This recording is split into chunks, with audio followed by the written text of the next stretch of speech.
Bonjour à tous, j'espère que vous allez bien. Ça fait longtemps que j'ai pas posté de vidéos sur cette chaîne, même si j'étais partie sur un format très court à la base parce que d'un point de vue montage c'est assez chronophage pour moi. J'ai pas forcément le temps de faire des montages pour des vidéos longues, donc ça me semble être un format adéquat vis-à-vis de mon mode de vie, vis-à-vis de mon assiduité. Je vais revenir après là-dessus.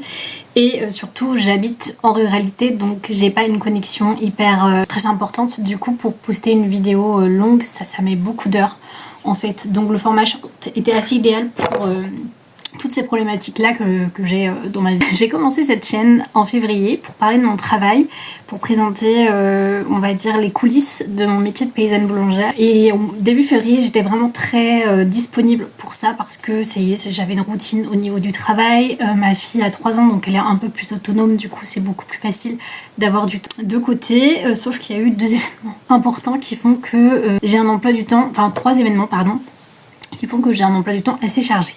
Premièrement, je suis enceinte, vous l'avez peut-être vu dans les rushs précédentes où vous allez le voir, je sais pas trop comment je vais monter cette vidéo. Donc forcément, ça implique des rendez-vous médicaux, ça implique une gestion au niveau du travail puisque je devais trouver un remplacement, j'ai des rendez-vous administratifs, etc. Je dois gérer toute la paperasse pour me faire remplacer. Puisque je suis indépendante, j'ai un peu plus de paperasse à faire que si j'étais salariée. Voilà, bon, c'est pas fini encore, mais j'ai mon remplaçant normalement, c'est bon, c'est acté, il reste juste à signer le contrat. Mais ça c'est une bonne chose de fait. Je suis enceinte de 6 mois, j'ai pas précisé. Du coup ce sera un accouchement pour fin octobre. Donc ce qui fait que forcément j'avais moins de temps à consacrer à YouTube.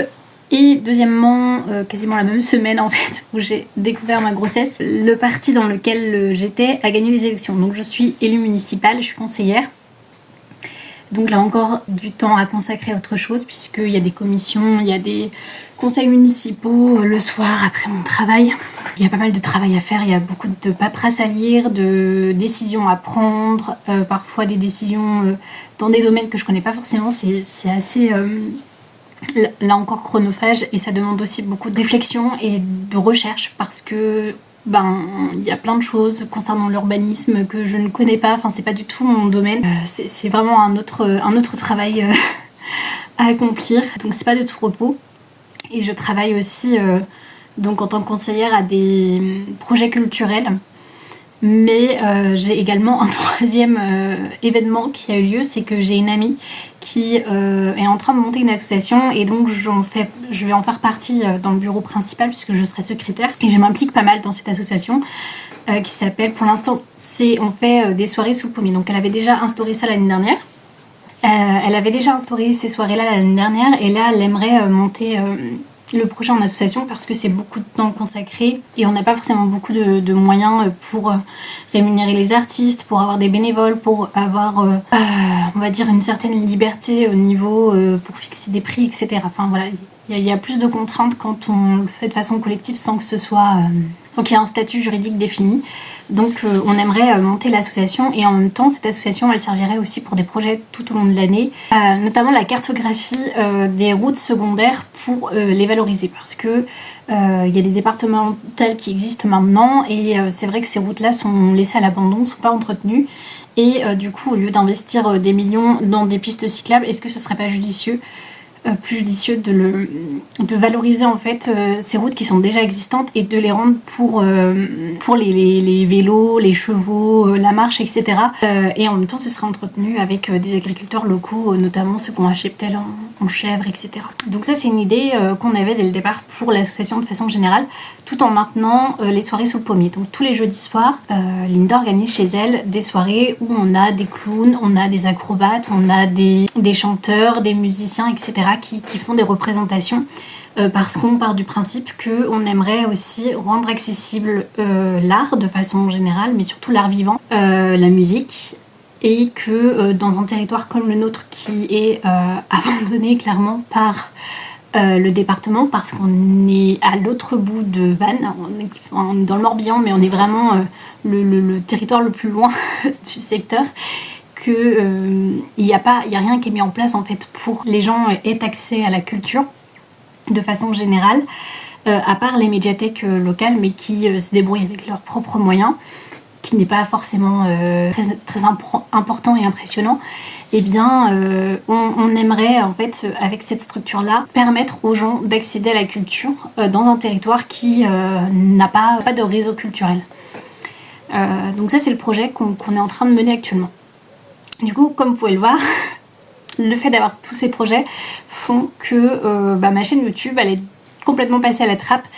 Et je n'ai pas pu créer du contenu pour parler de mon travail, et je me suis dit pourquoi pas créer un format long là, juste au moins pour montrer une journée type de comment je travaille. J'ai choisi une journée où j'avais pas beaucoup de travail pour que ce soit beaucoup plus facile niveau orga, et parce que c'est pas évident de filmer, de penser à filmer, de faire des plans quand on a un travail déjà à faire et que on a des horaires à respecter, on a une quantité à produire. Donc là je suis partie sur une journée, c'est pas, je vais appeler dans le titre parce que ça me paraît plus facile comme ça, mais ce n'est pas la dernière journée de travail, en fait je triche, c'est l'avant-dernière journée de travail. J'ai choisi une journée où ma fille n'était pas là déjà, où je n'avais que 50 kilos à faire, puisque les 2 dernières semaines, mes 2 dernières semaines de travail, j'étais plutôt entre 80 et 100 kilos de pain à faire par journée de travail. Et forcément, c'est pas la même orga quand on fait 50 kilos que quand on fait 80 ou 100. C'est beaucoup plus facile de filmer quand on a une journée à 50. Donc j'ai profité de cette journée où j'avais pas beaucoup de commandes, où j'avais pas ma fille, pour vous faire une journée type un peu de comment je travaille. Pourquoi pas apporter un certain vocabulaire sur la boulangerie si jamais ça intéresse des gens. Donc je sais pas si vous allez le voir ou si vous l'avez vu, je sais vraiment pas comment je vais faire ce vlog. C'est un peu la surprise. Une journée, voire peut-être 2, où je nettoie à fond mon fournil, et parce que j'ai eu une attaque de charançon à cause de la canicule, et autant vous dire que c'est un fléau. J'essaye là avec mes moyens de limiter la casse, de limiter la reproduction de ces créatures, parce que en bio on n'a pas de possibilité en fait de mettre fin à ces créatures, parce que le seul truc naturel qui est efficace contre eux c'est le froid. Mais bon, du froid quand il fait 30 degrés, c'est pas l'idée, c'est un peu impossible. Sinon il y a l'eau, on peut les noyer, j'ai essayé, ça marche, parce que j'ai essayé plein de trucs, hein. J'ai essayé de les étouffer, bon, ça marche pas trop bien. Le froid, même à 4 degrés, c'est pas totalement efficace, parce que j'ai mis du sucre dans le frigo, il y avait des charançons dedans. Quand j'ai ouvert, on aurait dit qu'ils étaient morts, et en fait au bout de 15 minutes, hop, ça repart, c'est des zombies, les trucs, c'est des morts vivants, c'est increvable. C'est une catastrophe dans tous les sens du terme, parce que ça se reproduit super vite et c'est increvable. Donc voilà, s'il y a d'autres paysans boulangers qui sont dans cette situation, ou d'autres céréaliers, si vous avez des astuces, je sais pas, de vinaigre blanc, d'huile essentielle, enfin dites-moi s'il y a un truc qui fonctionne, parce que là j'essaye avec mes moyens, mais c'est un peu désespérant. Mais c'est les aléas du métier aussi. Malheureusement, on a des contraintes. C'est vrai que quand on est agriculteur, on a beau faire tous les efforts qui sont nécessaires pour que notre travail porte ses fruits, on est toujours tributaire de choses extérieures, et c'est un des rares métiers où on n'a pas de contrôle en fait sur notre travail, quoi. On est tributaire de tellement de choses, de la météo, des maladies, voilà, c'est un métier qui est pas évident pour ça, et c'est aussi pour ça que beaucoup arrêtent. En plus des contraintes économiques et de la perte financière, c'est la réalité de ce métier, et j'ai envie de le montrer, parce que même si les gens ont un peu conscience, ils disent ah c'est pas évident, en fait j'ai l'impression que c'est pas non plus très très conscientisé dans leur esprit de c'est pas évident. Ils savent pas en quoi c'est pas évident, ou alors pour eux ça paraît un peu abstrait, cette difficulté de travail. Bon, je vais m'arrêter là parce que je parle depuis 10 minutes. On fait un bond dans le passé, puisque nous sommes actuellement là un mardi de juillet. Je vous prends déjà avec le thermomètre de la chambre froide qui indique 29 degrés. C'est super de travailler dans ces conditions. Je vais commencer en fait par mélanger les ingrédients. En fait, c'est la phase de phrasage. Donc, c'est-à-dire que je mélange sans forcément pétrir. C'est un léger mélange en fait, qui n'est pas forcément homogène, qui est un peu rugueux. La farine, l'eau, le sel et le levain. Et ensuite, une fois que la phase de phrasage a été effectuée, je passe à un pétrissage lent sur mon pétrin, à bras rotatifs et en cuve folle. Je vous mets de toute façon le vocabulaire sur l'écran. Je pèse bien évidemment tous les ingrédients avant de les incorporer dans la pâte. Je vous ai pas mis le son original parce que j'ai mon moulin qui tourne à ce moment-là du tournage, donc c'est pas très agréable à entendre. Je vais peut-être vous faire un petit extrait de comment ça fait en termes de bruit, mais c'est pas du tout ASMRisque comme bande son, donc je préfère vous faire une voix off avec une petite musique plutôt que de vous laisser le moulin tourner dans le vide et que vous ne m'entendiez pas.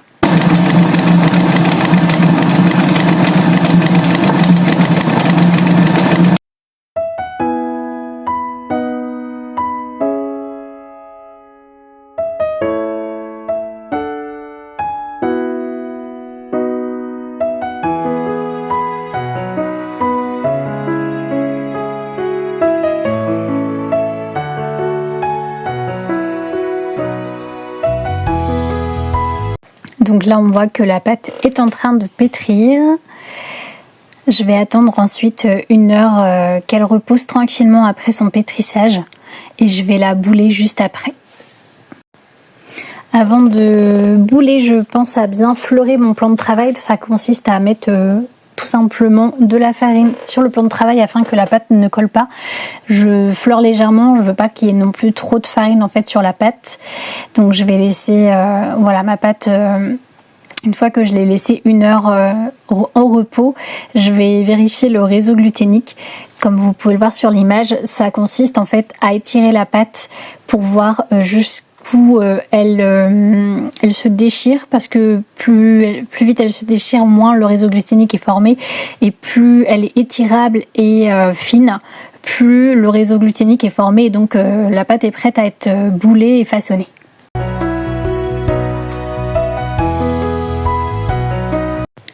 Donc je pèse chaque pâton. Là je fais des pains de 500 grammes, donc ça veut dire des pâtons de 600 grammes, puisque lorsque le pain va dans le four, il perd un peu de sa densité. Donc en gros il y a 100 grammes d'eau qui partent dans l'air. Une fois que mes pâtons sont boulés ou façonnés, ça dépend quel type de pain je fais, je les pose sur des couches que j'ai déjà fleurées. Qui sont posés sur des échelles, et ensuite ces pâtons là je les mets au frais pendant à peu près 24 heures, en gros le mardi, un petit peu moins, je les mets le mardi soir, mardi fin de journée dans la chambre froide, et le mercredi matin à 10 heures je commence à les enfourner. Donc comme ça fait une pousse très lente à 4 degrés pour que mes pâtons lèvent tranquille bidou.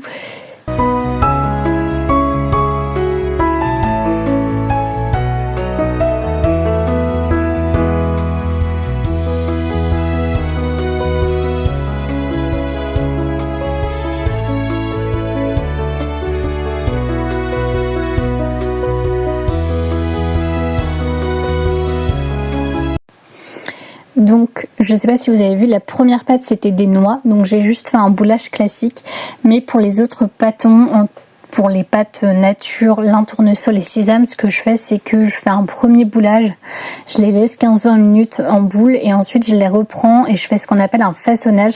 Alors pour le boulage, je vais un peu vite, c'est vrai qu'on voit pas très bien les détails, mais vous allez voir que pour le façonnage, j'ai pris un peu plus mon temps pour qu'on voit comment on façonne un pain.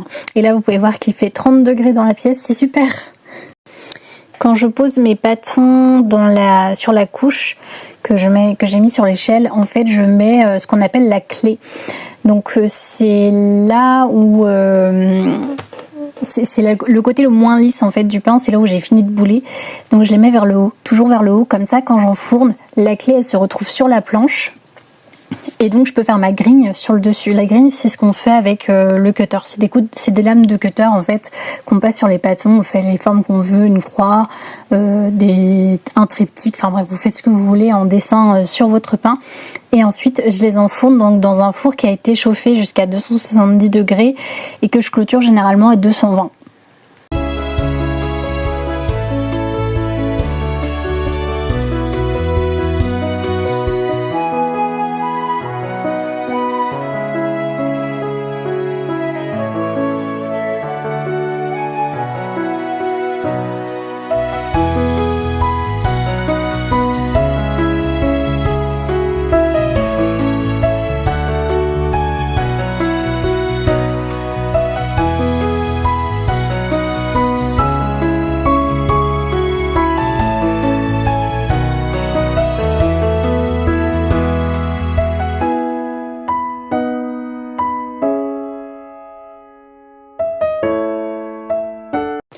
Je les cuis pendant 40 minutes et tous les 20 minutes, donc une fois en milieu de cuisson, je tourne ce qu'on appelle la sole avec la manivelle et ensuite je les défourne lorsqu'ils sont cuits et vous allez entendre le pain qui chante, qui craquelle. C'est ce qu'on appelle le chant du pain.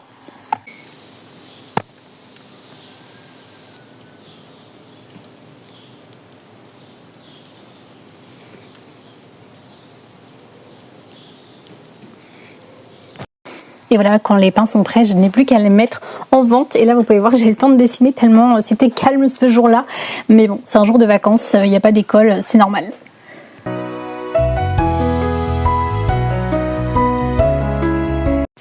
Ensuite, on est quelques jours plus tard, premier jour de mes vacances, puisque nous sommes le samedi 1er août. Et je suis en train de nettoyer mon échelle avec une brosse que j'utilise seulement pour la farine. Donc c'est ma brosse de farine que j'utilise pour mon plan de travail et je l'utilise également pour mon échelle. Et ensuite je passe l'aspirateur, le balai, je passe la serpillière, je fais la vaisselle, je fais du pchit. Et vous allez voir que on entend mon assistante. J'arrive pas à passer pchit. Tu peux me donner ton pépite en échange? Le mien il est aussi dur que ça, c'est juste que moi j'ai un peu plus de force. Tac. Attends, tu veux essayer un petit peu avec le mien?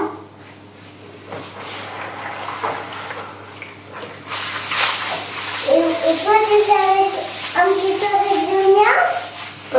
Ouais, je reprendrai le tien après. Fais déjà... Attends. Tiens.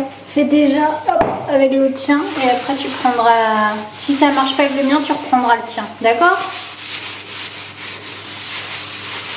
Ça marche. Bon, super. Il est peut-être plus facile alors le tien. Ou alors le tien il est fermé. Ah bah il est fermé, regarde, c'est pour ça. Tac, là t'arriveras mieux. Tu me rendras mon petit après? Pourquoi? Bah le mien il y a plus de produits que dans le tien. Bah pour l'instant fais avec le mien. Mais tout à l'heure tu me rendras mon petit, on échangera. Pourquoi? Parce que moi il y a du produit et toi il y a moins de produits.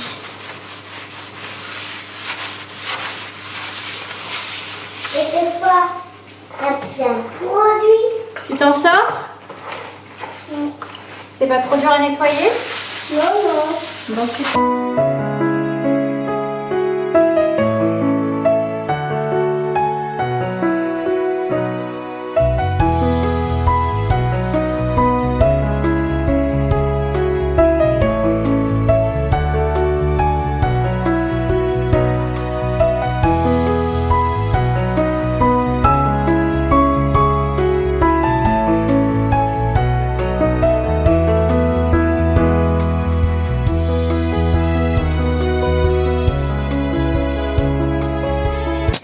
Bon, il me reste encore tout ça à mettre à laver, tout ce qui est tablier, tout ce qui est gants de cuisson, tout ce qui est serviette pour faire poser la pâte, tout ça. Je vais faire une machine et je vais lancer ça. Et par contre, ça ce sont des couches en lin où je mets mes pâtons. Je les mets absolument pas en machine à laver, je les lave pas du tout. Mais je vais les mettre au congélateur pendant mes vacances. Donc là je les laisse s'aérer un petit peu aujourd'hui et demain je les mettrai au congélateur. Comme ça, ça va tuer les bactéries, ça va empêcher les mites de farine de venir dessus. Donc là, je ne sais pas si vous allez m'entendre, mais du coup, on est en train de vider le moulin pour le nettoyer. Et comme vous pouvez voir, il y a des charançons un peu partout. J'espère qu'on arrivera à les virer. Et on est en train de jeter le fond aussi, vous voyez. On est envahi de charançons, c'est une catastrophe.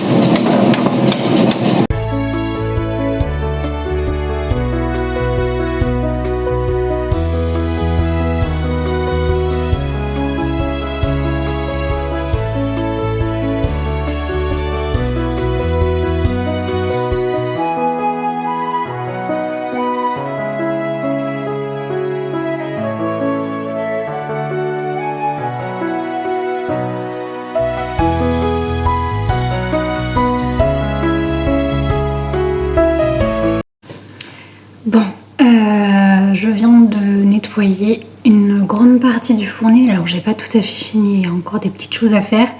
Mais dans l'ensemble, j'ai plutôt bien géré. Là elle est déjà 8h moins 10, j'avais pas regardé l'heure. Mais ça c'est mon problème, c'est que j'ai beaucoup de mal à me lancer dans une tâche qui me paraît pas hyper agréable. Mais une fois que je suis lancée dedans, j'ai du mal à m'arrêter. Et limite, là, j'aurais fait tout ce que j'étais censée faire un autre jour. Mais bon, mon mari m'a envoyé un SMS comme quoi la pizza qu'il a faite sera prête dans 10 minutes.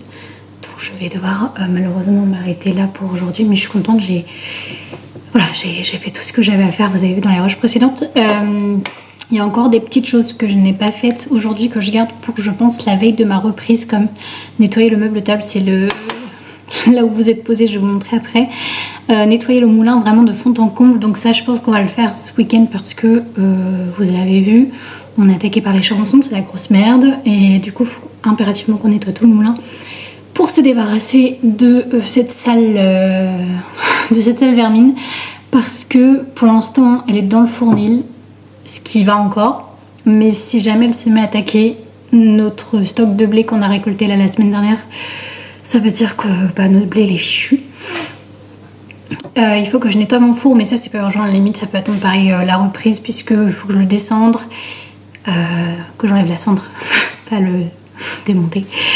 Il faut que je le descende, il faut que je fasse un point au niveau des cagettes, que je nettoie un peu toute cette partie là de cagettes, de boîtes de journaux que je garde pour allumer le four, que je fasse un coup de Karcher par terre parce qu'il y a de l'essuie, j'essaie avec la serpillière mais ça nettoie un peu mais pas assez, donc avec le Karcher ça partira bien. Et il faut que je nettoie mes caisses de livraison, donc ça je le fais à chaque vacances parce que j'ai pas le temps de le faire habituellement. Après c'est que de la farine de pain, mais 2 fois par an je nettoie mes caisses ajourées où je mets le pain. Voilà, donc ça c'est pour le point nettoyage. On peut le voir, il y a plein de choses à faire et plein de choses qui ont été faites. C'est pas de tout repos, mais pour cette première journée de vacances bon après je n'ai pas fait que ça, hein. Ce matin je suis allée au marché, je suis allée à la médiathèque, voilà. J'avais besoin de faire des trucs qui n'ont rien à voir avec le travail. Et demain je vais faire des trucs qui n'ont rien à voir avec le travail. Ça se trouve ça vous intéresse même pas, mais bon, si un jour vous voulez que je vous parle un peu de ce que je fais pendant les vacances, pourquoi pas, mais bon là c'est pas trop le propos de la vidéo.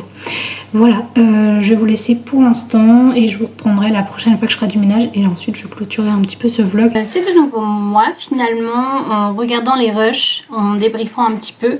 J'ai un peu la flemme de vous montrer la deuxième journée de travail, surtout que j'ai des amis qui viennent demain, donc je sais pas tellement comment je vais travailler. Et je vais clôturer le vlog maintenant parce qu'il dure assez longtemps et que je vous l'ai dit, hein, mais j'ai une connexion qui ne permet pas de me faire des vidéos très longues parce que ça va mettre 20 heures avant de se télécharger sur YouTube, avant de charger sur YouTube. Donc je préfère arrêter maintenant. J'espère que cette vidéo vous aura quand même plu, qu'elle sera pas trop brouillon. Si jamais vous avez des questions relatives à mon métier ou ce que vous avez vu dans la vidéo, n'hésitez pas à me dire. Si vous avez des idées de choses que vous avez envie de voir, pareil, n'hésitez pas à me dire, la barre de commentaires est là pour ça.